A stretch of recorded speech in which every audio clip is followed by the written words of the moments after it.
se va a ver acá cuando vas a hacer toda esa parte. No, o sea, está así la compu. No, hago así la compu por activar y me la pasas.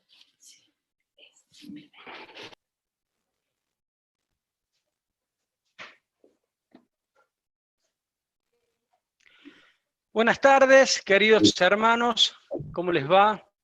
No, sí, Hemos tenido alguna dificultad con la tecnología durante el transcurso del día, no solamente a la mañana, sino ahora también, por eso hemos logrado con un poquito de Buenas demora tardes, esta queridos reunión. hermanos. Agradecemos a todos por la paciencia para poder empezar.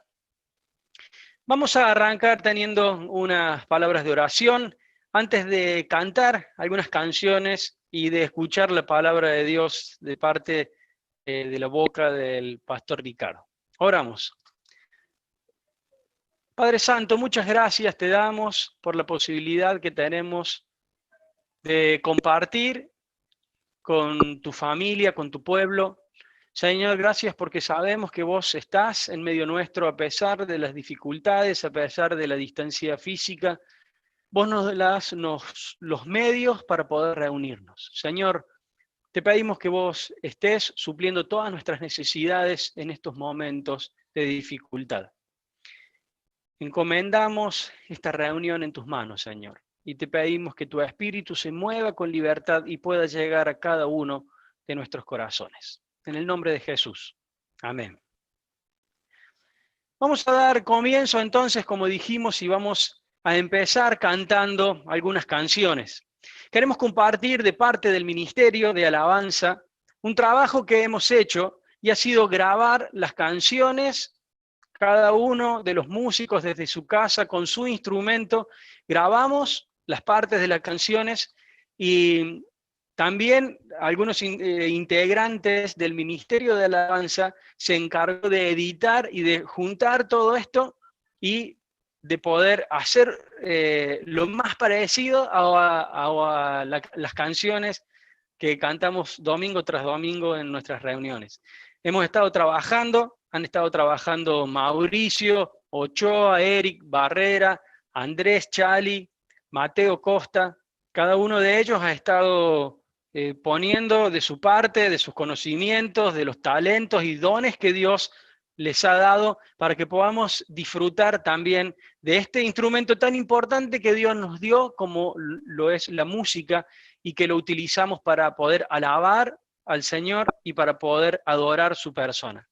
Vamos a empezar cantando esta canción que dice: con humildad y sencillez me acerco a ti, Señor, para adorarte.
Te amo a ti, no hay más que decir. Mi vida es la prueba de mi amor por ti. Qué hermosas palabras y que se hagan una realidad en nuestra vida. Amén.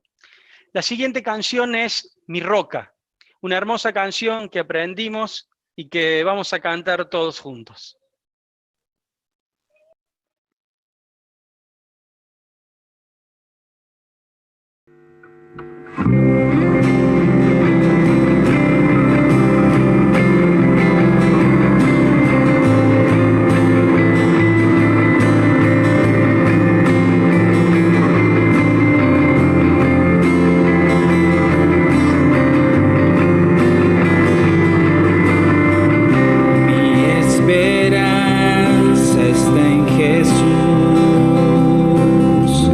En su justicia y en la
Amén. Qué hermosas palabras, qué hermosa letra.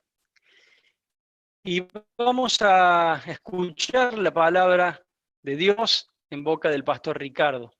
Vamos a orar para que el Señor lo bendiga, para que el Señor ponga libertad en su boca, en su corazón, para que la semilla llegue a nuestro corazón, para que llegue a nuestra vida y que lleve mucho fruto. Señor, gracias porque nos permitís alabarte. Gracias porque podemos alabarte, expresarte lo que hay en nuestro corazón. Cuántas cosas hermosas queremos decirte, queremos agradecerte por lo que vos hiciste y haces por cada uno de nosotros. Y también queremos poder escuchar tu voz, Señor. Queremos escuchar lo que vos tenés para decirnos. Te pedimos que vos abras nuestros oídos espirituales, para poder escuchar tu mensaje, que tu mensaje llegue con libertad, que tu mensaje llegue y dé mucho fruto en nuestra vida, que las personas puedan escuchar a Jesús a través de nuestro actuar. Háblanos, Señor. Te pedimos por el pastor Ricardo, por su vida, por su familia, para que él pueda expresarse con libertad y que pueda transmitir lo que vos has puesto en su corazón. En el nombre de Jesús. Amén. Pastor Ricardo, lo escuchamos. Amén. Buenas tardes a todos. Hemos tenido algunas dificultades en esta jornada, pero bueno, aquí estamos, seguros de que Dios tiene un plan, un propósito, como ocurre cada vez que abrimos su palabra. Quisiéramos, decirles un poco a todos cuál es nuestra temática de estos días.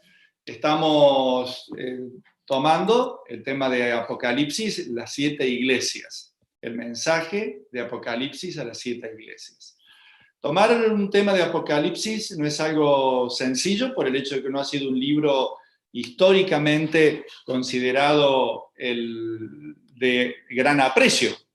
Recordemos que reformadores como Lutero, Zwinglio no tenían una opinión muy favorable sobre Apocalipsis como de otros libros, los pusieron inicialmente al fondo de la Biblia. Obviamente Apocalipsis está allí por razones cronológicas, pero allí también fueron puestos Santiago, Hebreos, Judas, Segunda Pedro, etc. Tenían algunas ideas un poco despectivas sobre estos libros originalmente. Posteriormente, por supuesto, el cristianismo fue dándoles el valor que actualmente tienen el canon y fueron reconocidos su enorme implicancia para la vida de la iglesia, práctica y también para conocer algo de lo que se conoce en la literatura cristiana como literatura apocalíptica. La literatura apocalíptica es fundamentalmente aquella que se generó en tiempos difíciles. Por eso, una de las definiciones que tiene la literatura apocalíptica es tratados o lenguaje para tiempos difíciles. Esa sería una de las definiciones más lindas que tiene la literatura apocalíptica, es decir, aquellos textos que se escribieron en tiempos donde los hijos de Dios sufrían, donde la iglesia estaba fuertemente perseguida o estaba sufriendo situaciones de gran angustia, apremios de distintas razones. Esta literatura tiene algunas características muy puntuales. Por ejemplo, hacen referencia, por supuesto, a los eventos futuros que son enormemente esperanzadores y que tienen como impronta principal el triunfo de Jesús sobre todos sus enemigos, pero sobre todo sobre toda adversidad humana y la reivindicación de los hijos de Dios. Esa mirada al futuro era enormemente práctica para los que estaban sufriendo en el tiempo presente. Pero cuidado, la literatura apocalíptica no es solo una mirada al futuro, sino que también es fuerza para el presente, porque manifiesta siempre una presencia de Dios muy fuerte y muy poderosa en las circunstancias presentes. Esas son las dos características de la literatura apocalíptica. Una mirada al futuro muy esperanzador, pero también una mirada al presente que renueva las fuerzas frente a la adversidad. Estamos viendo, ya hemos visto el mensaje a la iglesia de Éfeso, a Esmirna, y hoy vamos a tomar el mensaje a la iglesia de Pérgamo. Permítame leerles el pasaje en Apocalipsis capítulo 2, versículos 14 al 17, si ustedes son tan amables y quieren también leerlo, sería precioso.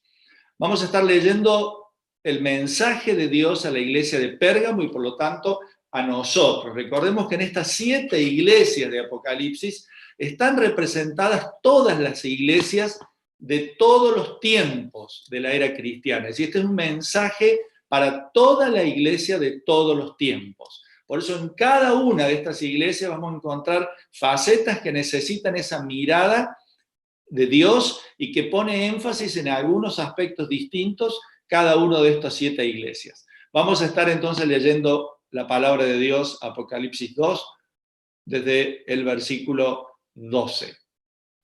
Y escribe el ángel de la iglesia en Pérgamo: el que tiene la espada aguda de 2 filos dice esto: yo conozco tus obras y donde moras, donde está el trono de Satanás, pero retienes mi nombre y no has negado mi fe, ni aun en los días que Antipas, mi testigo fiel, fue muerto entre vosotros, donde mora Satanás. Pero tengo unas pocas cosas contra ti, que tienes ahí a los que retienen la doctrina de Balaam, que enseña a Balac a poner tropiezo ante los hijos de Israel, a comer de cosas sacrificadas a los ídolos y a la prostitución. Y también tienes a los que retienen la doctrina de los nicolaístas, la que yo aborrezco. Por tanto, arrepiéntate, pues si no, vendré a ti pronto y pelearé contra ellos con la espada de mi boca. El que tiene oído, oiga lo que el Espíritu dice a las iglesias. Al que venciere daré a comer del maná escondido y le daré una piedrecita blanca, y en la piedrecita escrito un nombre nuevo, el cual ninguno conoce sino aquel que lo recibe. Esta es la palabra de Dios. Y lo primero que vamos a decirle sobre Pérgamo es que justamente era una ciudad muy, muy especial. Era la capital de la provincia romana del Asia Menor, desde hacía muchísimos años, de la época de los generales de Alejandro Magno. Había sido ya la capital de esa área. Posteriormente, el rey de Pérgamo la entrega a la autoridad del Imperio Romano y sigue siendo la capital de esa provincia romana. Un erudito que estudió esta ciudad dice estas palabras tremendas y preciosas: da la impresión de ser una ciudad real como ninguna otra del Asia Menor. Es sede de autoridades, su colina rocosa, tan enorme por encima de la llanura, tan orgullosa, tan dueña de sí mismo. Una mirada, porque justamente Pérgamo está sobre una llanura, edificada sobre una colina que domina toda la región. Vamos a ver 3 características de Pérgamo que nos van a ayudar a entender el contexto de este mensaje. En primer lugar, su cultura. Pérgamo tenía la mayor biblioteca. El pergamino, justamente de ahí viene el nombre pergamino, porque se originan en Pérgamo, se origina en esta ciudad y reemplaza al papiro. Esto ocurre 300 años antes de Cristo, en función de que en aquel entonces el rey de Pérgamo ve que Alejandría tenía la biblioteca más enorme de la antigüedad y él quiere tener una biblioteca de esta magnitud. Por lo tanto, contrata al bibliotecario de Alejandría y lo trae a Pérgamo y la transforma en la biblioteca más importante del mundo, con 200.000 pergaminos. Pero el rey de Egipto, en represalia por haberle quitado su bibliotecario principal, deja de proveerles de papel de papiro, que justamente se recogía en las orillas del Nilo en Egipto. Por lo tanto, Pérgamo no tiene más remedio que cambiar de material para registrar sus escritos y por lo tanto dejan de hacerlo en el material vegetal del Nilo, que se hacía con estas plantas del Nilo, y comienzan a hacerlo con el cuero lustrado, lo cual es muchísimo más conveniente para perdurar en el tiempo. Por lo tanto, se encuentran papiros muy deteriorados en la antigüedad y pergaminos en muy buen estado de conservación. Es decir, lo que fue una circunstancia, Dios permitió que sirviera para conservar incluso manuscritos de la palabra de Dios. Así que Pérgamo tiene también entre sus antecedentes de haber dado origen al papel donde se registran las escrituras con mayor seguridad. Posteriormente, otra de las características de Pérgamo es su centro religioso, enormemente importante. Ahí había centros que tenían que ver con 2 dioses de enorme importancia para la cultura griega y la religión griega, que sería el culto a Zeus, nada menos, que es el padre de todos los dioses del Olimpo griego, y Esculapio, el dios de la curación. Fíjense que nosotros tenemos aún hoy el ícono de Esculapio, considerado el Dios no solo de la curación, sino que tenía que ver con todas las curaciones milagrosas. Por lo tanto, venían de todo el mundo antiguo a Pérgamo a buscar sanidad, a buscar curas sobrenaturales en situaciones límites. Y nada menos que hasta el día de hoy perdura en el logotipo de la Organización Mundial de la Salud el bastón o la rama y la serpiente que representaban a Esculapio. Estas grandiosidades, miren ustedes lo que es nada más que la entrada, el altar, el ingreso al templo de Zeus. Luego de ingresar por este monumento que se encuentra en el Museo de Berlín, había una estatua de 7 veces el tamaño de un hombre que representaba a Zeus. Así que este altar de Zeus está allí en este ingreso, estas escalinatas están representando un poco la grandiosidad del monumento a Zeus. Pero lo más importante que tenía Pérgamo era que se había transformado en la única ciudad que tenía un altar, literalmente, al culto del César. Fíjense ustedes, justamente, si bien este culto al César se practicaba ya desde el año 29 a.C. en Pérgamo, fue nada más que a partir de Domiciano, el emperador romano contemporáneo de Juan, que se encuentra exiliado en Patmos en el año 90, que escribe Apocalipsis, fue recién con Domiciano que se instituye la legalidad del culto al emperador. Pero Pérgamo, tratando de hacer las cosas aún mejor para Roma de lo que la misma Roma lo había instituido como ley, tenía un altar al César. Así que era la capital del culto al emperador en los tiempos en que Juan está exiliado en Patmos, escribiendo esta carta a la iglesia de Pérgamo. Y nada más y nada menos que el contemporáneo emperador de Roma era Domiciano, el que había obligado, ahora sí, a tener a todos los habitantes del Imperio Romano un certificado anual de que había ido a alguno de los templos a quemar incienso al emperador, a reconocerlo Señor, Kyrios. Y ahí sí nos encontramos con un enorme problema. Los cristianos decían, yo puedo decir que César es el emperador, la máxima autoridad del Imperio Romano, pero no puedo decir que es mi Señor, ni puedo adorarlo quemándole incienso, porque César no es Kyrios, solo Cristo es Kyrios. Esa es la razón principal por la cual se desata esta persecución, que no es la primera, ya había ocurrido con Nerón, ahora con Domiciano, que lo lleva Juan a Patmos y le lleva también a este hermano nuestro Antipas a ser uno de los primeros mártires de la iglesia cristiana. Pero el Imperio Romano tenía, y eso le da nombre un poco a nuestra reflexión, tenía una espada que ni siquiera le habían creado ellos, una espada que habían también copiado de algunos de sus enemigos vencedores de ellos mismos originalmente, antes de que empezaran a ser la gran potencia mundial que fue.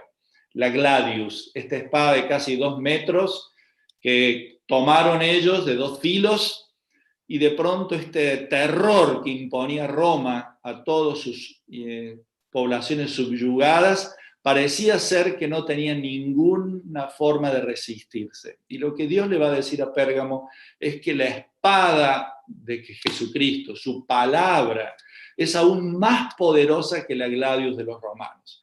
Por eso la palabra de Dios, la Gladius de Dios, va a vencer a la Gladius del Imperio Romano.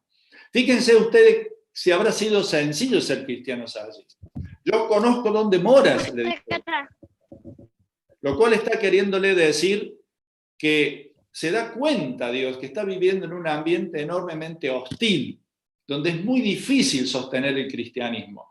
No solo porque Juan, como vemos, ya exiliado, sino que también había llevado a algunos a morir, como en el caso de Antipas. Pero cuidado, esta realidad que estaba viviendo la iglesia de ninguna manera había dejado de ser poderosamente fructífera a los propósitos de Dios. Este Antipas recibe el nombre que solo Jesús recibe en el Nuevo Testamento. Antipas es llamada por Juan testigo fiel, el nombre que recibe Jesús en el capítulo 1, versículo 5.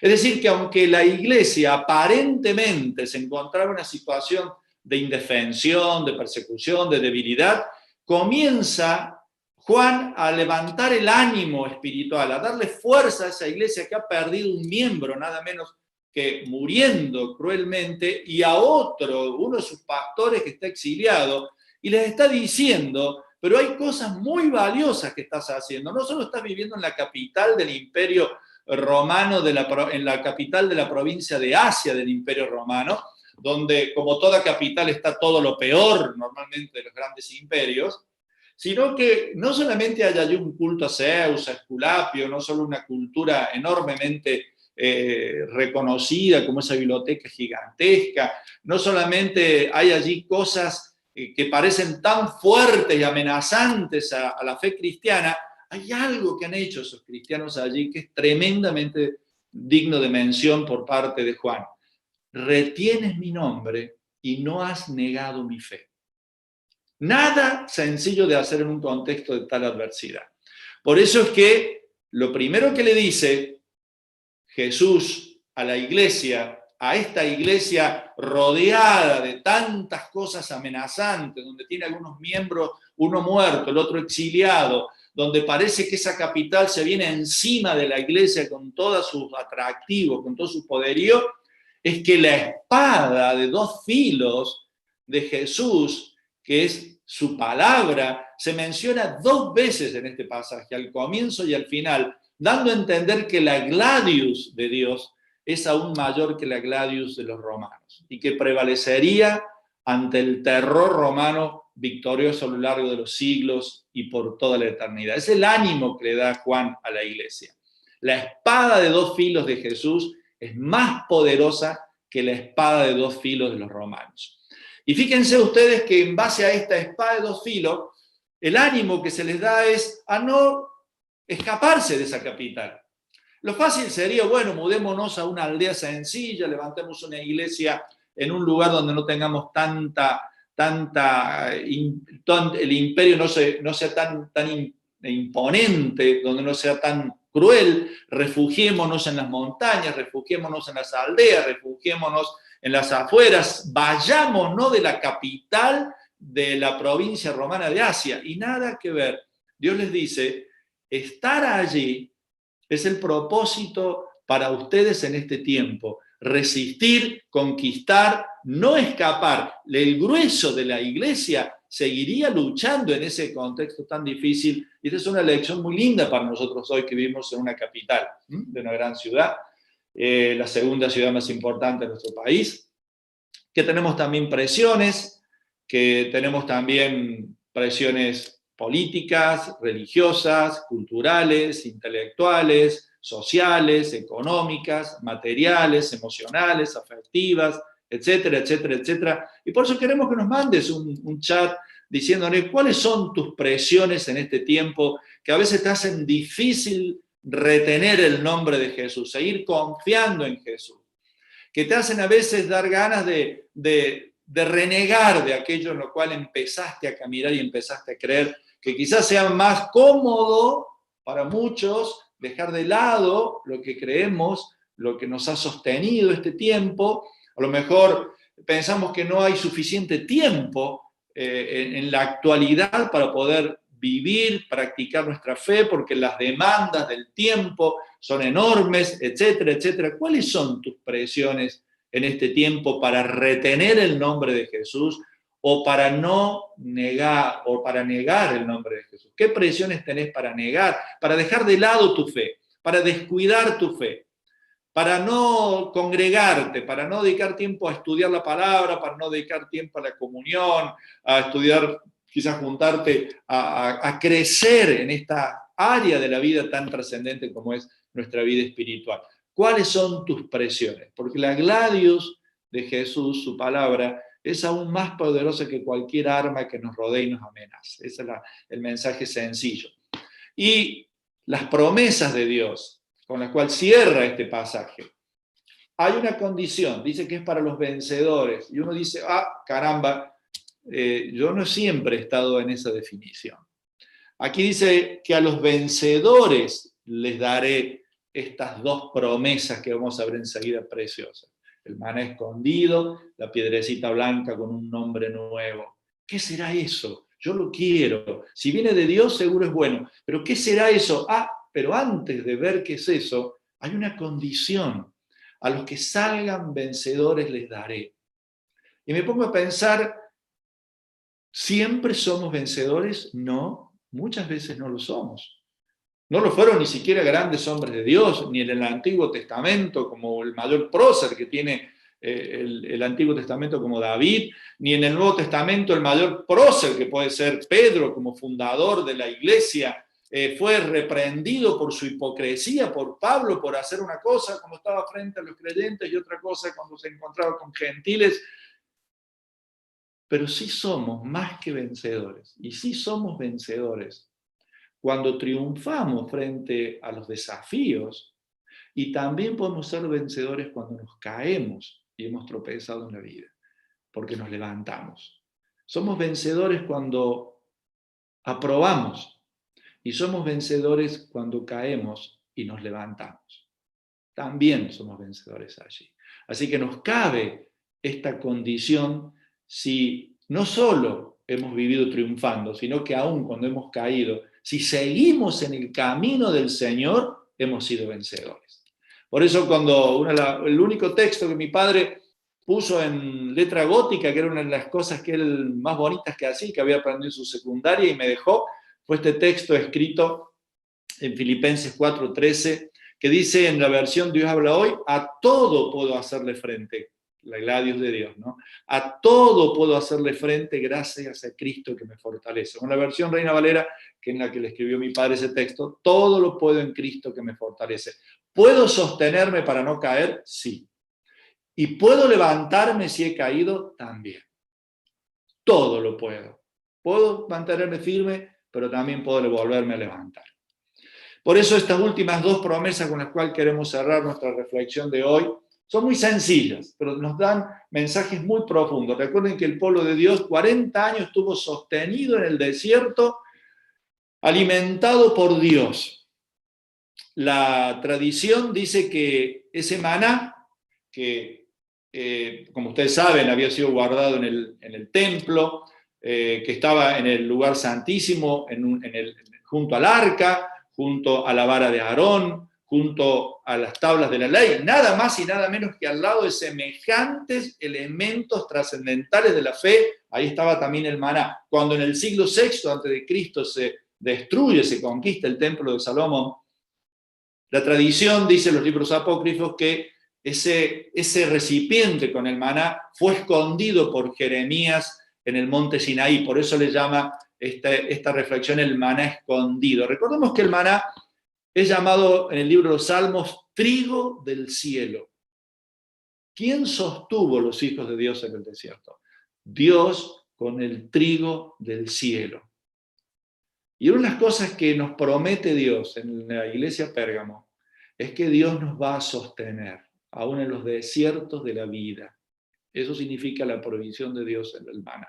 No despreciemos la sencillez con la que a veces Dios sostiene a sus hijos.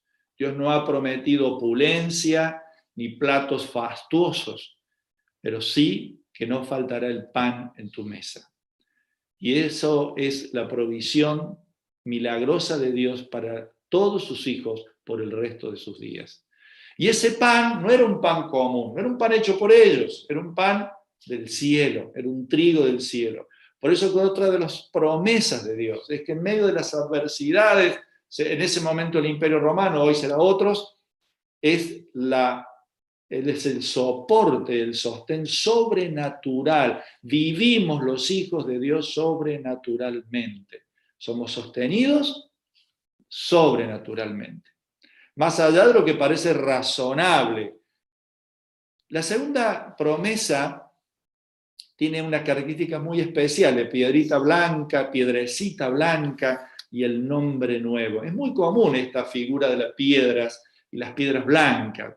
La justicia tenía piedras blancas y piedras negras para emitir juicios, por ejemplo, los jurados ponían una piedra blanca si era inocente, una piedra negra si era culpable, y luego se abría esa urna, y según la cantidad de piedras blancas o negras era condenado o absuelto por ejemplo, las personas, ¿sí? Que era algo muy común. Era muy común que en la antigüedad llevaran las personas amuletos de sus dioses en diferentes maneras. De alguna manera esa piedrecita blanca es algo que les resulta común al oído del contemporáneo de este mensaje. Cuando hablamos de piedritas blancas, los antiguos solían hablar de días blancos y días negros. Aún hoy nosotros nos ha quedado un poco esos resabios diciendo qué día negro he tenido hoy. No usamos mucho la figura del día blanco, pero sí los del día negro. Fíjense ustedes que los tracios decían que, para darles un ejemplo de quién ha sido Tracio, Espartaco, el famoso esclavo del Imperio Roquecho, esclavo por los romanos, era de Tracia. Y dice que los tracios tenían la costumbre, cada año que terminaba, ponían una piedrita blanca si el año había sido feliz, y una piedrita negra si había sido un año infeliz. Y a lo largo de la vida contabilizaban sus años. ¿Cuántas cosas nos trae esta referencia? Dios ha puesto una piedra blanca en nuestra culpabilidad, ha sido quien pagó la culpa para que podamos ser absueltos. Nosotros no llevamos un amuleto de un Dios muerto colgado en una cruz, sino de un Dios que ha resucitado y que es poderoso y que no necesitamos tampoco mostrarlo de esa manera porque nos recuerda una idea equivocada de Jesús. Jesús no es el que está en un crucifijo allí inmóvil, inoperante, sino que tenemos un Cristo vivo, por eso no necesitamos por ahí llevar amuletos que nos identifiquen, porque Cristo está vivo, poderoso en nuestro corazón, en nuestra vida, en nuestro estilo de vida, en nuestro hablar, etc. ¿Qué decirles del nombre nuevo? ¿Qué decirles del nombre nuevo? Miren, cuando la Biblia usa la palabra nuevo, utiliza dos palabras, neo, y ustedes saben lo que significa neo, significa algo como, por ejemplo, yo me compré un vaquero neo, ¿está bien? Me compré un auto neo, es nuevo, pero no es desconocido. La palabra que usa acá la Biblia es otra palabra que es muchísimo más profunda que neo, es una palabra que significa algo que aún no había sido conocido nunca antes. Es la palabra kainos, que significa algo nuevo y desconocido. Desconocido. Y fíjense ustedes que eso es un poco lo que nos dice la palabra de Dios cuando nos habla a nosotros, ¿no? Nos habla de un nombre nuevo. Dios le cambió el nombre a varios de sus hijos en estos procesos, a Jacob, a Abraham, a Saulo, etc. Pero no está hablando aquí de eso. Aquí está hablando de algo que nunca antes habíamos tenido como nombre, como dignidad, como identidad. Y eso solamente se puede dar en esta expresión preciosa de 1 Juan, capítulo 1, versículos 12 y 13, que quisiera leerles ya cerrando nuestra reflexión. Y mire este nombre precioso que Dios nos ha dado a cada uno de nosotros. 1 Juan, capítulo, nos dice que Dios no solamente nos ha dado a nosotros la posibilidad de haberlo conocido a Dios, sino que aquellos que lo conocieron, la mayoría de la gente lo conoce, pero lo recibieron, le dijeron sí a Jesús, te necesito en mi vida, quiero tu perdón, quiero tu dignidad en mi vida, quiero que me des fuerzas para vivir, quiero que me ayudes a levantarme de mis tropiezos, quiero tener esperanza frente a la muerte, quiero tener fortaleza frente a todas las adversidades que tenga en la vida. Y un poco a quien lo recibe en la vida, dice que les dio el derecho de ser llamados hijos de Dios. Y dice que ellos no son engendrados por lo humano, sino que son engendrados por Dios. Usted póngase a pensar, ¿cuánto veneramos a nuestros padres? Hayan sido buenos, malos, regulares, son nuestros padres. Ahí estamos, y soy hijo de. Pero Dios me da un nombre nuevo, desconocido. No es un nombre mejorado. Hay gente que no le gustó quién fue su papá y se cambió el apellido. Hay gente que han renegado y quieren no tener más nada que ver y no verlo nunca más a su papá por las cosas que haya hecho. Pero acá no tenemos un padre mejorado.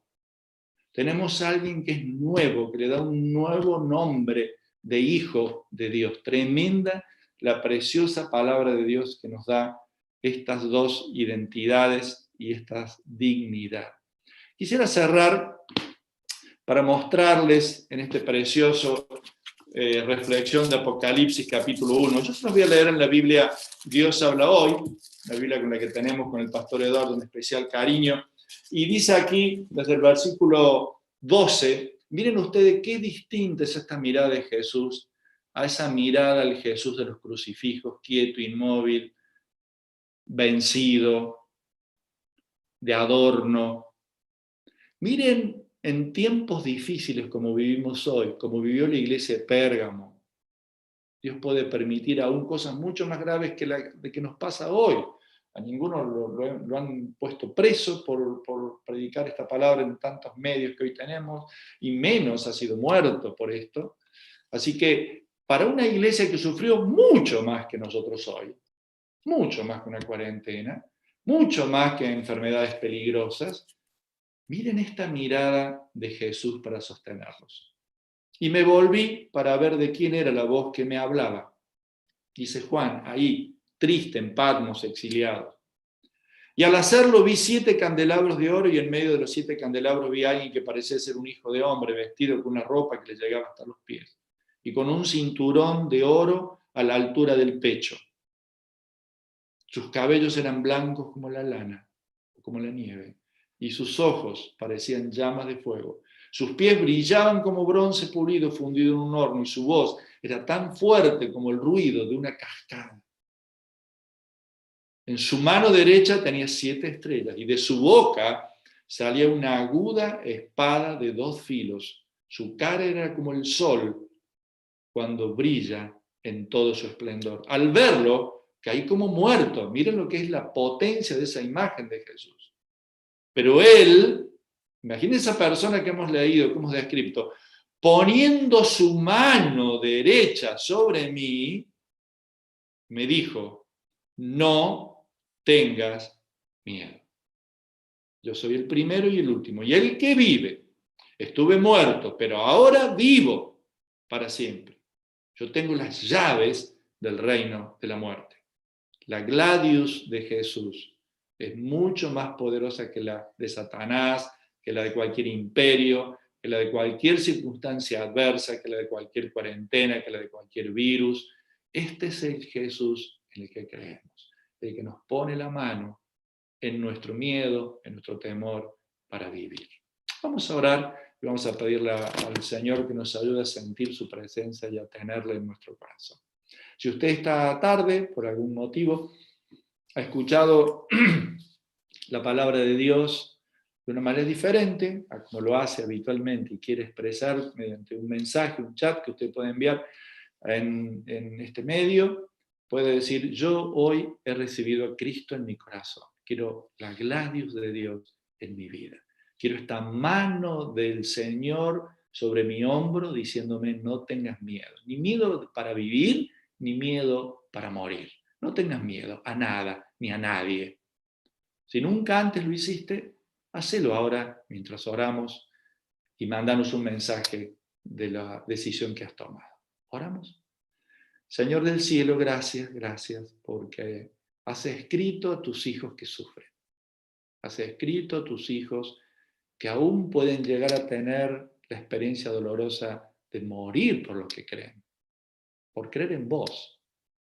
Pero gracias por los millones y millones que siguieron luchando, fortalecidos por tu mano derecha sobre sus hombros, que no le tuvieron miedo a nada ni a nadie, porque habían creído que tu poder, que tu gladius, tu espada poderosa, la palabra tuya es inconmovible y permanecerá para toda la eternidad. Es la única verdad. Y por eso, Señor, gracias porque no vamos a retroceder. Creímos en ti, nos sostenemos en ti, nos volvemos a levantar en ti, seguiremos luchando por ti y para ti, para que muchas más personas vivan sin miedo a la muerte, pero también sin miedo a la vida, con todas sus circunstancias.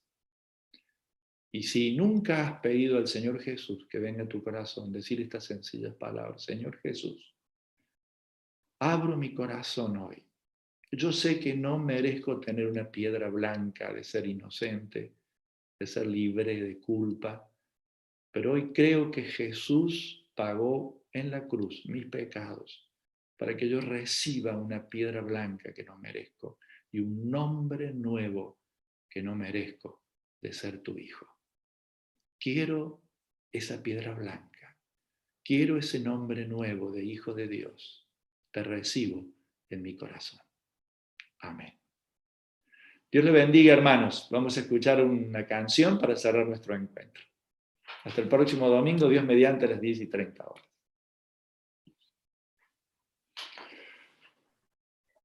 Porque en su palabra encontramos amor. Y vamos a cantar una última canción, una canción que dice, hay libertad. La canción dice, las cadenas de la muerte me quitó. Para mí ya no hay condenación. Siendo esclavo del pecado, Él me libró. Y en esa cruz, esa misma cruz de la cual hablaba el pastor Ricardo, en esa cruz, Él compró mi redención. Cantamos para poder terminar con esta canción y que el Señor siga hablando a nuestro corazón y que su palabra pueda anidarse en nuestra vida.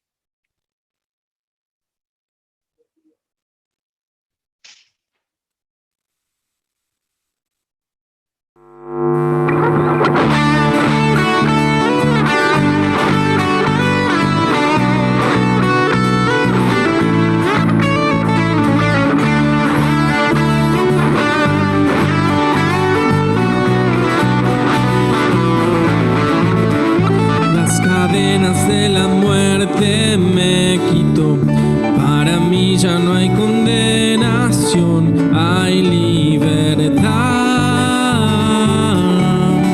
libertad. Siendo esclavo del pecado me libró, en la cruz compró mi redención, mi libertad.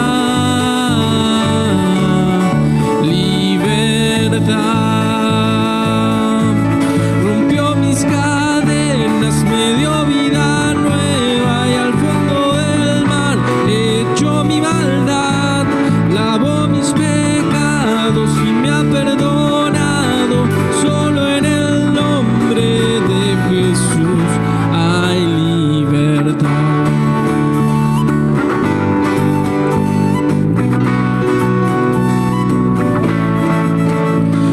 Proclamo que en la cruz